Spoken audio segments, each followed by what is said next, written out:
On va parler formation aujourd'hui, car nous sommes au sein des tout nouveaux locaux de l'école ELISA Aerospace qui forme des ingénieurs dans le domaine de l'aéronautique et de l'aérospatiale.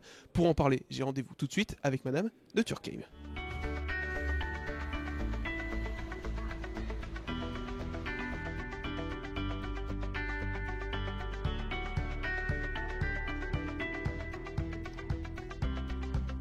Alors je suis maintenant avec Madame de Turckheim qui est la directrice et la fondatrice de cette école ELISA. Bonjour. Bonjour. Alors est-ce que vous pouvez nous présenter déjà qu'est-ce que ELISA? ELISA Aerospace est une école d'ingénieurs qui forme des jeunes en 5 ans. Nous accueillons des jeunes en post-bac qui ont une vraie envie de travailler dans le domaine de l'aéronautique et du spatial et de s'enrichir aussi techniquement et scientifiquement dans ces domaines. D'accord. Et donc ici on est au cœur de ces nouveaux locaux d'ELISA. Est-ce qu'on peut en parler de ces nouveaux locaux? Alors nous avons ici 4500 mètres carrés qui nous permettent d'offrir à nos étudiants des conditions de travail de très bonne qualité. Ils ont également du matériel. On a énormément investi cette année dans du matériel. Il y a une soufflerie éducative, il y a un Fab Lab, bien sûr en plus des laboratoires techniques habituels en électronique, automatique, en informatique.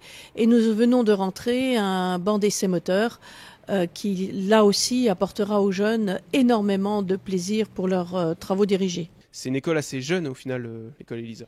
C'est une école assez jeune avec énormément de dynamique interne parce que tout le monde est concerné par son développement et par son devenir, autant les étudiants que les enseignants que le personnel. D'accord. Et donc, dans cet établissement, combien de professeurs, combien d'élèves? Nous avons 16 enseignants, nous avons 200 étudiants actuellement. Quand je dis 16 enseignants, c'est permanent, 35 heures par semaine, faisant énormément d'heures de cours. Et nous avons 5 personnes en administratif et technique. D'accord. Et donc, le but de cette école ELISA, c'est vraiment de former des ingénieurs. Des ingénieurs pour le domaine aéronautique, spatial, la défense. Il y en a beaucoup qui vont dans la défense, mais qui peuvent aussi aller dans d'autres secteurs comme le nucléaire, le transport en général, puisqu'ils auront vu les exigences au plus haut des niveaux. Ça englobe plusieurs domaines. Nous formons des ingénieurs système, c'est-à-dire qui ont une orientation système, c'est-à-dire qu'ils ont une vision effectivement globale de toutes les techniques et sciences d'un aéronef, d'un missile, d'un lanceur, d'un satellite, et ils sont capables de prendre des postes de différentes natures dans tous ces domaines. D'accord. Et donc, ELISA, en tant qu'école d'ingénieurs, au cœur de la région, quelle est sa place? Alors ici, nous avons une place parce que nous alimentons tout le secteur Hauts-de-France, ce qui est important. Également la Haute-Normandie, qui est très proche et avec qui nous avons des contacts. Et bien sûr tout l'Est. Donc nous avons des jeunes qui viennent de toutes les régions, mais majoritairement Paris-Île-de-France, qui est encore la région 1, les Hauts-de-France en région 2. On a pas mal de jeunes de la région lyonnaise. On voit que, voilà, et puis après vous en avez de toutes les régions, du sud, de la Corse, voilà. Donc c'est une école très demandée. Ce qui est une école qui est pas mal demandée, oui, c'est vrai. Et surtout, on a une exigence à rentrer, c'est-à-dire avoir un bon niveau, terminal S majoritairement, et avoir un bac avec mention, c'est une chance de rentrer.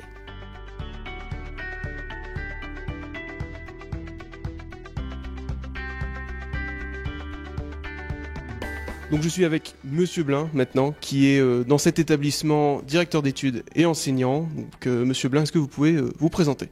Oui, alors donc d'abord et avant tout donc directeur des études. Donc l'objectif est donc de planifier avec mes collègues l'ensemble des prestations pédagogiques au profit de nos jeunes.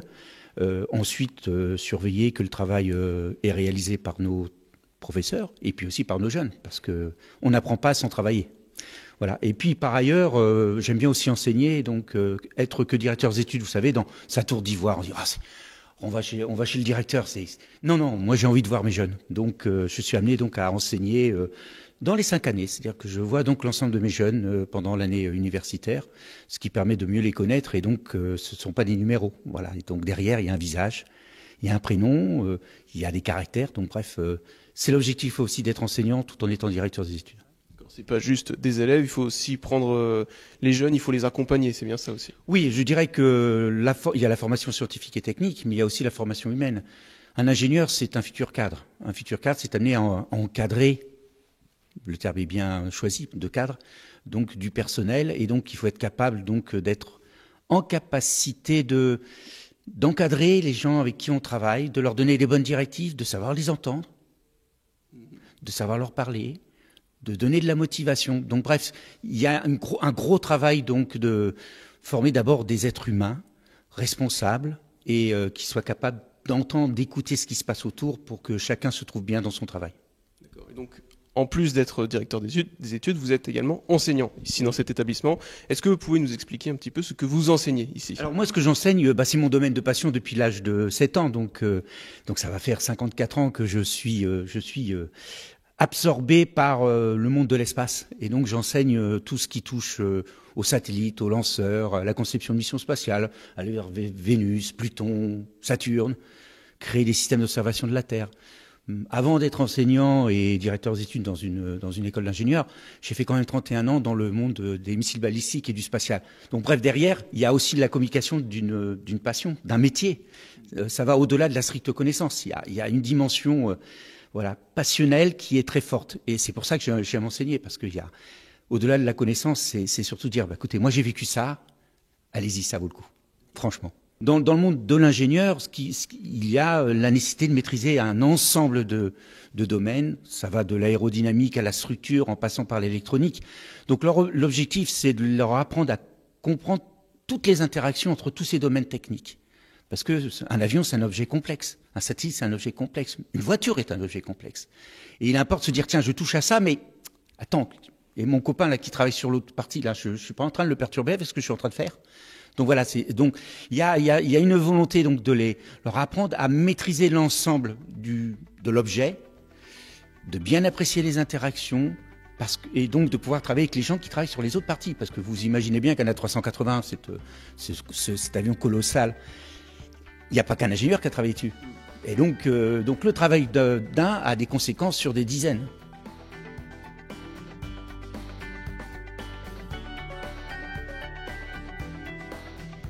Alors Amaury, toi tu es élève ici à l'école ELISA, est-ce que tu peux nous dire un petit peu en quelle année tu es?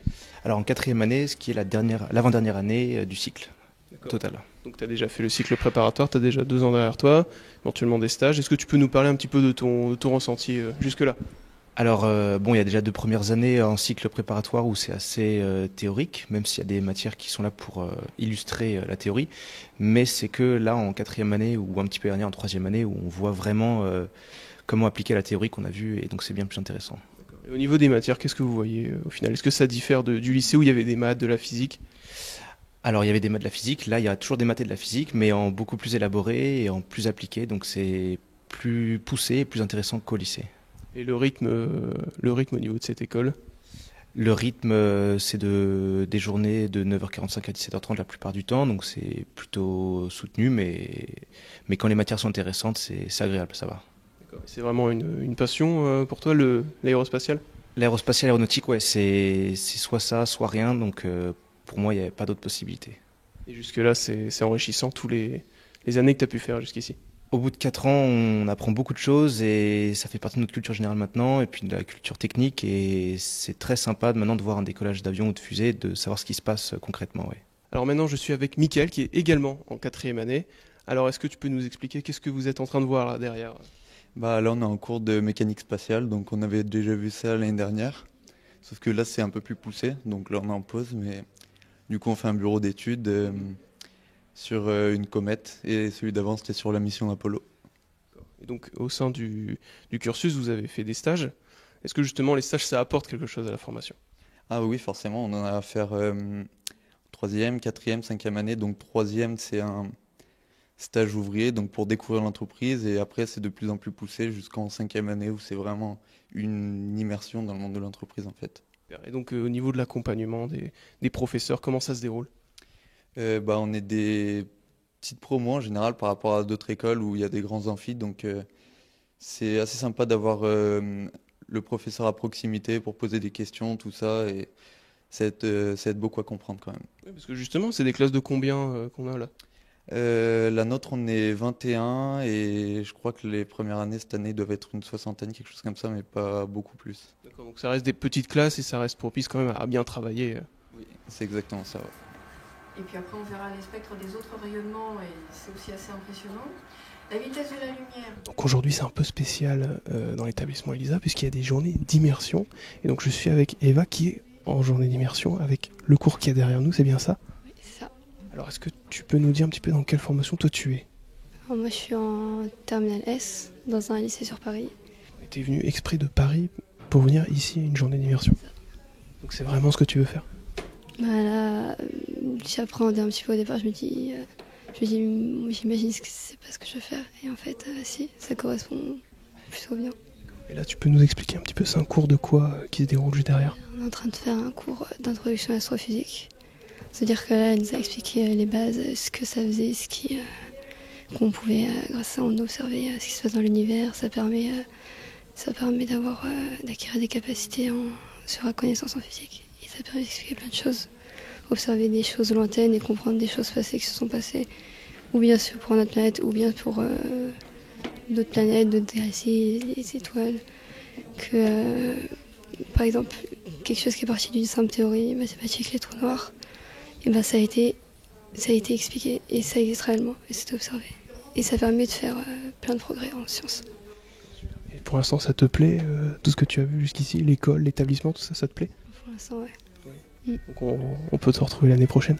J'espère pour réussir le concours.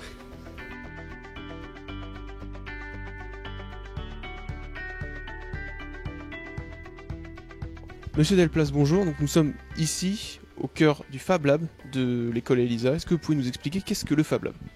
Alors, le Fab Lab, c'est un outil qui va permettre aux étudiants, je dirais, de dépasser la partie théorique, c'est-à-dire de pouvoir créer certaines impressions 3D qui leur permettent de créer des vrais mécanismes, des vraies pièces qui vont leur permettre après de faire des protos, comme ici on a fait le simulateur de vol. Le simulateur de vol a eu besoin de certaines pièces qui ont été imprimées en 3D.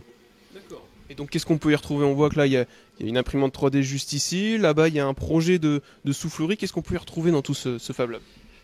Alors, il y a aussi des drones, des maquettes de drones. Bon, ils sont plus à l'intérieur puisqu'ils ont été utilisés en alt labo.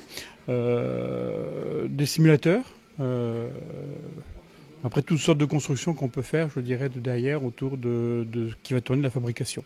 Donc c'est vraiment pour mettre en pratique ce que les élèves apprennent en théorique pendant les cours.